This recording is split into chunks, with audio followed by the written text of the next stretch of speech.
spiritual, kemudian ada KD pada lingkup pengetahuan, dan satu lagi ada KD pada lingkup keterampilan.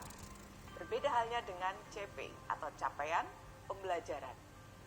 CP menghimpun semua kompetensi tadi. Jadi kalau KD itu sudah terpilah ada 4 tadi ya, ada KD sikap spiritual maupun sikap sosial dan pengetahuan serta keterampilan, maka CP ini memuat semuanya.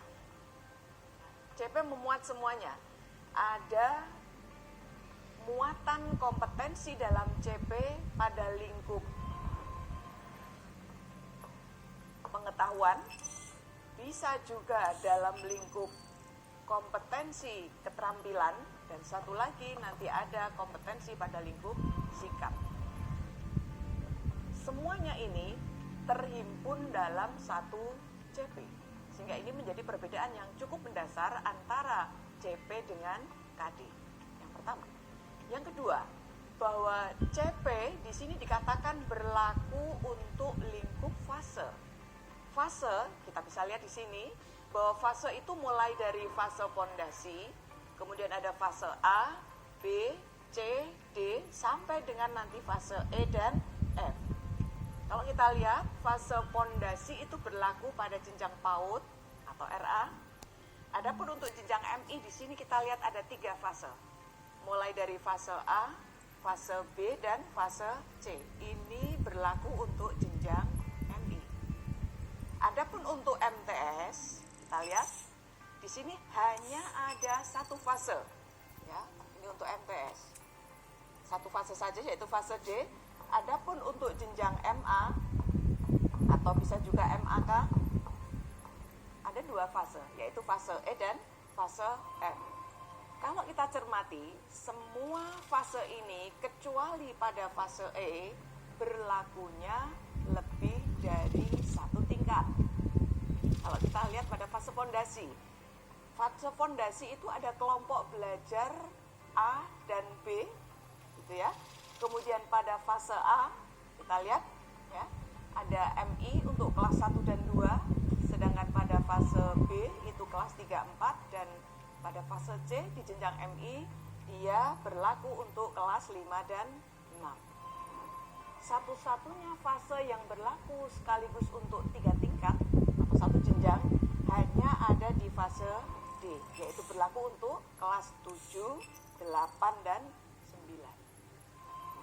Kemudian satu-satunya fase yang hanya berlaku untuk 1 tingkat, yaitu kelas 10 saja, hanya ada fase E. Dan yang terakhir adalah fase F. Ketika kita cermati pada kurikulum 2013, sobat pelatihan pasti akan menemukan bahwa sekalipun mapelnya sama, KD pada masing-masing kelas tadi kita pastikan berbeda. Ternyata pola itu tidak kita temukan pada kurikulum Merdeka. Di kurikulum Merdeka, capaian pembelajaran berlaku 1 fase.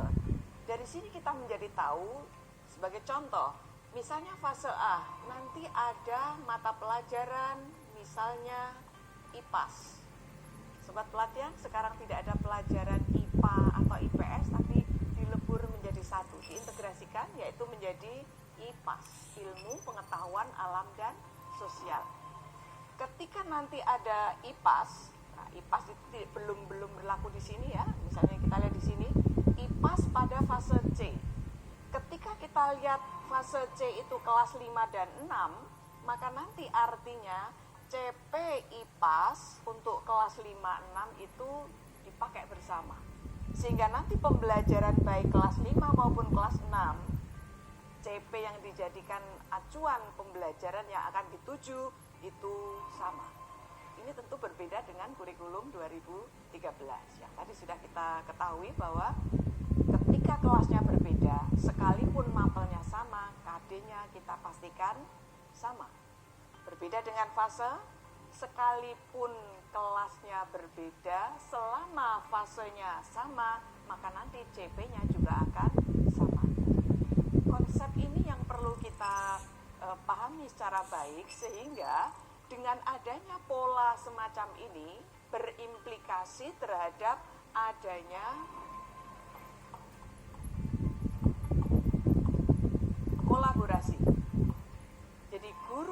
ada dalam satu fase dalam memperlakukan capaian pembelajaran untuk nanti berikutnya dikembangkan menjadi sejumlah tujuan pembelajaran atau kita singkat dengan TP, harus ada laborasi.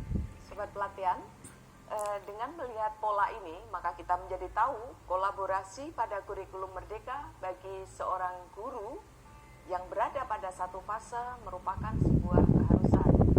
Mengingat ketika pada satu fase seperti contoh fase B, di sini ada kelas 3 dan 4, berlaku satu CP yang sama. Untuk itu, guru kelas 3 dan 4 harus mencermati CP bersama mereka agar nantinya pelaksanaan pembelajaran untuk mencapai CP tersebut dapat dilakukan sinergi dalam memfasilitasi peserta didik. Setelah kita tahu urgensi atau sisi penting dari capaian pembelajaran sebagai landasan atau tujuan dari pelaksanaan pembelajaran, kita perlu mengetahui sebenarnya yang ada di dalam CP itu apa saja unsurnya. Kita bisa lihat di sini bahwa capaian pembelajaran komponennya memuat yang pertama rasional mata pelajaran, kemudian ada tujuan mata pelajaran, kemudian berikutnya karakteristik mata pelajaran, dan yang terakhir adalah capaian pembelajaran itu sendiri. Baik nanti ada capaian fase maupun capaian tiap elemen. Kita lihat yang pertama, sobat pelatihan. Pada setiap dokumen capaian pembelajaran yang tadi sudah saya sampaikan pada video berikut sebelumnya ya, bahwa setiap CP itu punya dokumen berdasarkan mapelnya masing-masing, di mana bisa akses, sudah bisa di-download. Saya berharap sobat pelatihan saat ini sudah memiliki setidaknya contoh dari dokumen capaian pembelajaran entah mapel umum ataupun mapel PAI. Nah, pada masing-masing dokumen tersebut dipastikan komponen ini bisa ditemukan.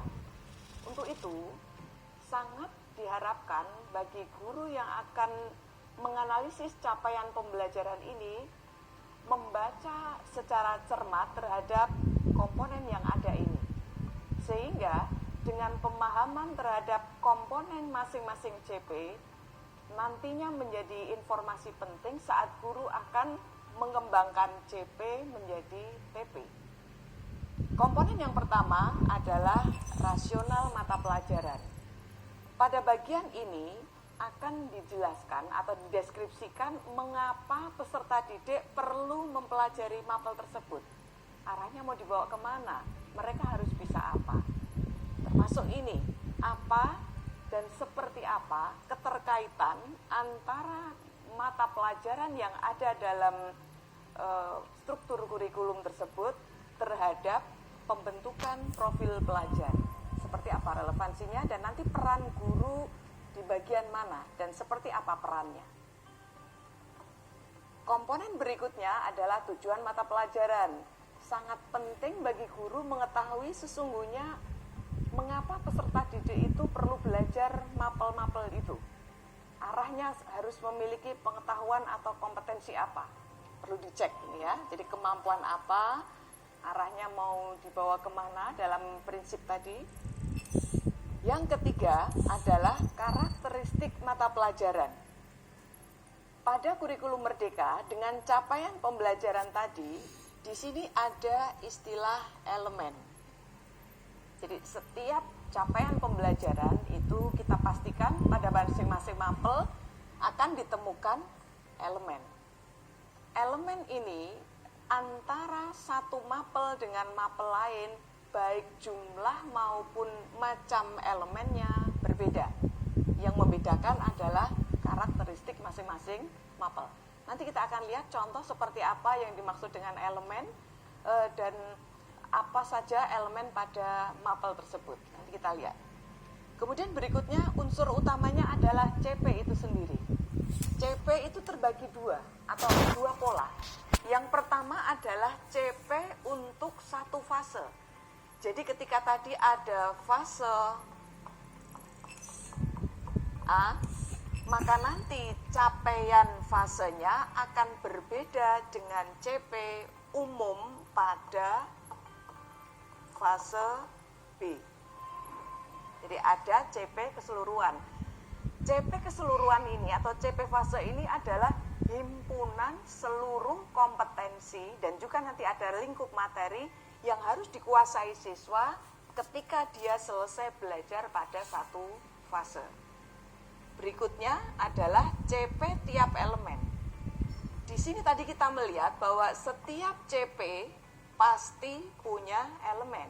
Nah, masing-masing elemen ini nanti akan ada rumusan capaian pembelajarannya. Dan CP yang ada pada masing-masing elemen itu merupakan rincian dari CP umum.